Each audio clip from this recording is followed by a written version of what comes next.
Salam kerahiman. Hari ini kita ketemu lagi masih dalam tema Aku Haus. Hari ini adalah pertemuan yang ke-17 dan kita tetap akan membahas tentang penderitaan. Ada 3 nomor yang akan kita bahas bersama-sama yang berkaitan dengan penderitaan. Pertama, Suster Faustina taat, tunduk pada kehendak Tuhan dalam penderitaan. Ada di 1202. Penderitaan ekstrim pada malam yang gelap. Suster Faustina mengalami suatu penderitaan yang luar biasa.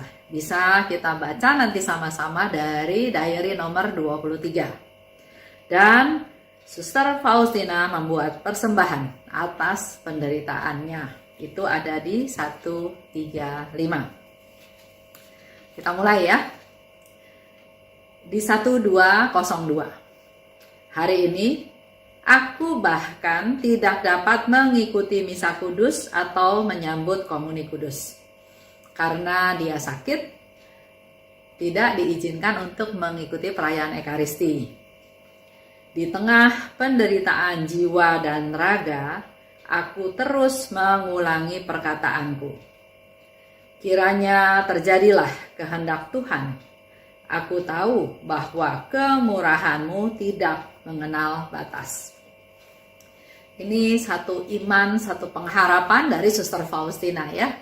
Di tema Aku Haus ini memang kita belajar sungguh-sungguh tentang apa yang dilakukan, apa yang diharapkan, apa yang menjadi inti dari kepasrahannya, berserahnya, percayanya, imannya Suster Faustina pada Yesus.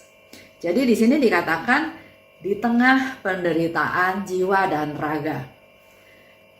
Penderitaan raga kita tahu ya, Suster Faustina sakit TBC, dan kalau kita lihat nomornya 1202 berarti sudah mendekati akhir daripada usianya ya, berarti dia juga sakitnya semakin parah. Itu penderitaan raga. Penderitaan jiwa juga dia alami dengan sangat susah. Sehingga di sana dikatakan di tengah penderitaan jiwa dan raga. Tapi dia terus mengulang-ulang. Bukan ngeluh, Tuhan kok saya sakit, Tuhan saya rindu terima komuni, kok saya nggak bisa menerima komuni, kenapa engkau membiarkan saya sakit. Tapi yang dia katakan, kiranya terjadilah kehendak Tuhan. Jadi di tengah sakitnya yang dia ungkapkan, yang dia ucapkan bukan keluhan, tapi justru kepasrahan, pengharapan, dan di situ dikatakan kiranya terjadilah kehendak Tuhan. Jadi apapun yang dia alami itu menjadi suatu iman dia, percaya bahwa yang terjadi adalah kehendak Tuhan. Sehingga dikatakan kiranya terjadilah kehendak Tuhan. Aku tahu bahwa kemurahan-Mu tidak mengenal batas. Kemurahannya Tuhan itu selalu ada, melimpah, tidak ada batasnya, tidak ada dasarnya, seluas samudra. Yang Suster Faustina tahu, kemurahan Tuhan itu tiada batasnya. Di sini menunjukkan dia mengandalkan Tuhan, dia berserah, dia menerima apa adanya walaupun di tengah kesulitan, di tengah penderitaan. Terjadilah kehendak Tuhan. Penderitaan lain yang dialami oleh Suster Faustina kita bisa baca di nomor 23. Di situ dikatakan penderitaan ekstrim. Kalau kita lihat nomor 23 berarti terjadi di awal kehidupannya Suster Faustina dalam hidup membiara. Menjelang akhir tahun pertama novisiatku, ada proses persiapan ya untuk menjadi biarawati. Ternyata dia mengalami kegelapan. Kegelapan mulai membayangi seluruh jiwaku. Aku merasakan bahwa tidak ada penghiburan dalam doa. Biasanya kita pun dalam keadaan sesak, susah, menderita, putus asa, kita berdoa. Kita berdoa pada Tuhan kita memperoleh penghiburan, memperoleh kelegaan, memperoleh kekuatan baru melalui doa tersebut. Karena doa itu kan relasi kita dengan Tuhan. Kita berkeluh kesah, kita ceritakan apa yang kita alami dan kita menimba kekuatan darinya. Tapi di sini Suster Faustina bilang, kegelapan mulai membayangi seluruh jiwaku.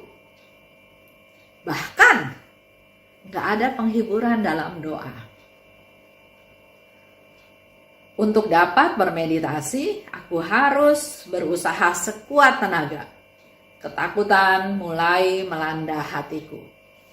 Dia begitu dekat dengan Tuhan, dia ingin berkomunikasi dengan Tuhan, dia ingin berelasi dengan Tuhan, dia ingin bersatu dengan Tuhan.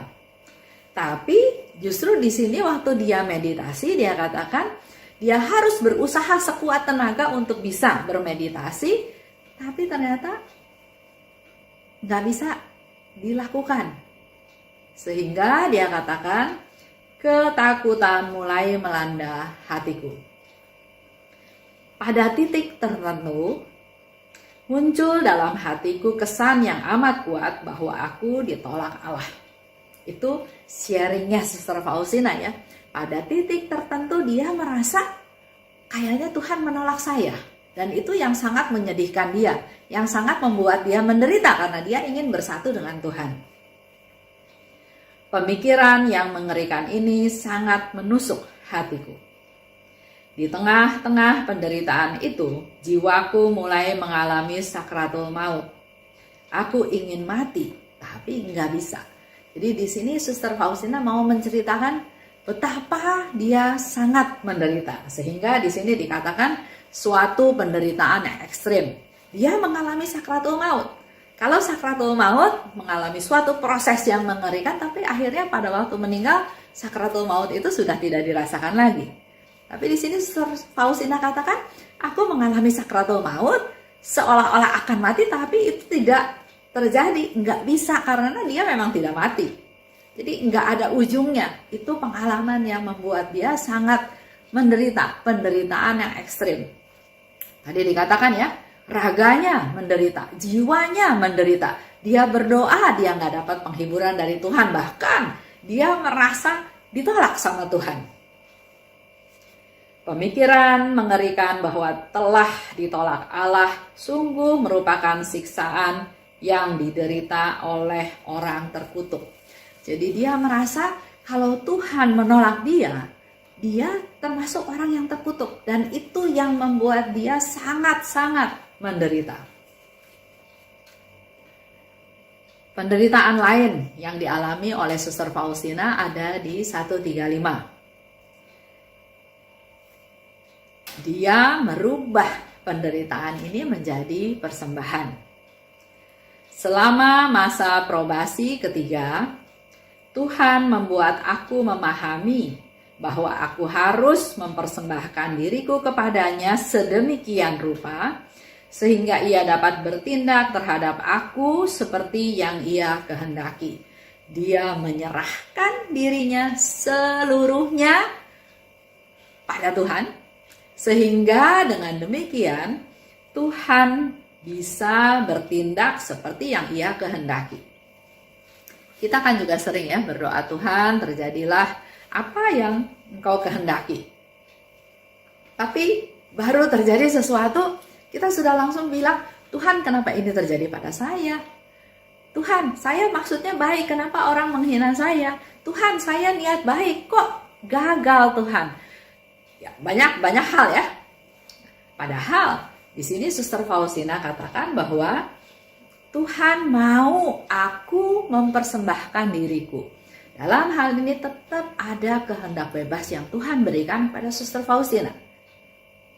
Tuhan mau aku mempersembahkan kehendak, mempersembahkan diriku kepada Tuhan supaya Tuhan bisa bertindak seperti apa yang Dia mau, apa yang Dia minta. Kita ingat ya apa yang dikatakan oleh Bunda Maria. Terjadilah padaku menurut perkataanmu. Terjadilah padaku sesuai dengan kehendak Tuhan. aku ini hamba Tuhan. Jadi ada penyerahan total. Tuhan tetap memberi kehendak bebas dan Tuhan mengharapkan kita menjawab panggilan tersebut. Terjadilah kehendak-Mu Tuhan. Aku menyerahkan diri, mempersembahkan diriku supaya dengan sedemikian rupa Tuhan bisa berkarya dalam diriku sesuai dengan apa yang Dia mau, bukan sesuai dengan apa yang saya mau. Aku tetap harus berdiri di hadapannya sebagai suatu persembahan, sebagai suatu kurban. Kalau kita ada di hadapan Tuhan sebagai kurban, kita adalah objek, bukan saya lagi. Saya mau ini, saya mau itu, tapi ya berserah, inilah saya Tuhan. Betul-betul total penyerahan diri secara total kepada Tuhan tanpa ada kehendak dari kita lagi, peran kita lagi. Apa yang menjadi kehendak kita adalah hanya melaksanakan kehendak Tuhan. Jadi di dalam penderitaan kita, dalam hidup kita sehari-hari, kita pun nggak lepas dari penderitaan. Ada penderitaan raga, sakit ya, mungkin ketabrak, mungkin kejatuhan barang, banyak hal yang kita bisa alami sebagai penderitaan ragawi. Tapi juga dalam kehidupan kita juga nggak bisa terlepas dalam penderitaan jiwa ya. Dalam permasalahan-permasalahan yang mengganggu, mendatangkan khawatir, mendatangkan ketakutan, masa depan yang belum pasti, dan semua itu mengalami sesuatu penderitaan. Dan hari ini Suster Faustina mengajar kita. Sebetulnya bukan Suster Faustina yang hanya sharing pada kita, tapi sebetulnya Tuhan mau mengajar kita semua bagaimana mengelola penderitaan tersebut melalui Suster Faustina. Jadi apapun yang dialami oleh Suster Faustina, penderitaan seberat apapun, mari kita juga bukan komplain pada Tuhan, tapi belajar seperti Suster Faustina. Terjadilah kehendak-Mu Tuhan.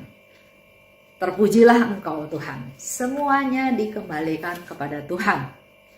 Begitu pula walaupun mengalami malam gelap yang ekstrim, yang kayaknya kita udah gak sanggup lagi untuk menanggung, tapi tetap Suster Faustina memberikan satu informasi pada kita semua, tetap andalkan Tuhan. Dan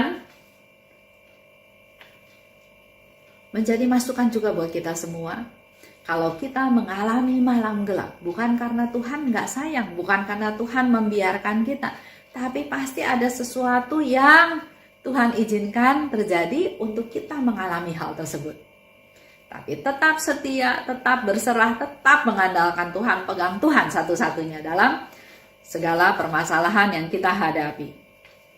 Dan terakhir Suster Faustina katakan, apapun yang dia alami, penderitaan apapun yang dia alami, persembahkan itu semua kepada Tuhan.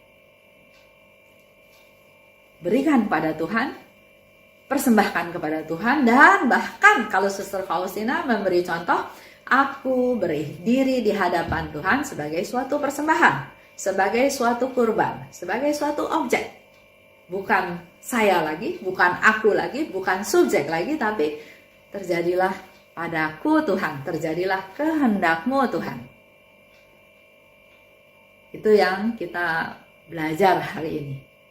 Dari tema Aku Haus, Yesus mengajar kita tentang bagaimana menghandle penderitaan, dan melalui hidupnya Suster Faustina, melalui pengalaman hidupnya Suster Faustina, kita pun bisa mengalami hal yang sama dan kita dapat jawaban-jawabannya, dapat solusi-solusinya untuk bagaimana mengatasi penderitaan-penderitaan tersebut. Dan sekali lagi, tidak ada penderitaan yang sia-sia. Oke, sampai ketemu minggu depan. Kita akan terus bahas tentang Aku Haus. Salam kerahiman.